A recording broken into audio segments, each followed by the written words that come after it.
কথা ধারাবাহিকে আজকের পর্বে আমরা দেখতে অগ্নি ও কথা মিলে নকল করা স্যাকরার কাছে আসি। তখন নকল করা স্যাকরা দেখে অগ্নি ও কথাকে বলে, কি ব্যাপার তোমরা এখানে? অগ্নি বলে, আমরা কলকাতা থেকে এসেছি।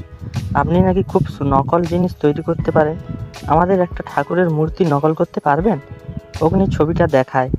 স্যাকরা তখন বলে, এটা তো কিছুদিন আগে এসে একজন নকল করে নিয়ে গেছে। কথা বলে, তাকে দেখতে কেমন ছিল?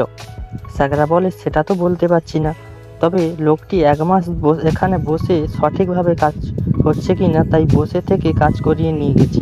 কথা ও অগ্নি ওখান থেকে বেরিয়ে আসার জন্য স্যাকরাকে বলে ছাঁচটা আনতে। স্যাকরা যায় ছাঁচটি আনতে। সেই ফাঁকে অগ্নিও কথা করে সেখান থেকে বেরিয়ে আসে। আশ্রমে এসে অগ্নি ও কথা করে কায়দা কানুনের পুরো টিমকে সব ঘটনাটি বলে। অগ্নি বলে, কি করে যে তিলকবাবু থেকে সব সত্যিটা স্বীকার করাবো। কথা বলে, মা নন্দীর কিট চুরি হয়েছিল, তাই মা নন্দীর ছদ্মবেশ নেব।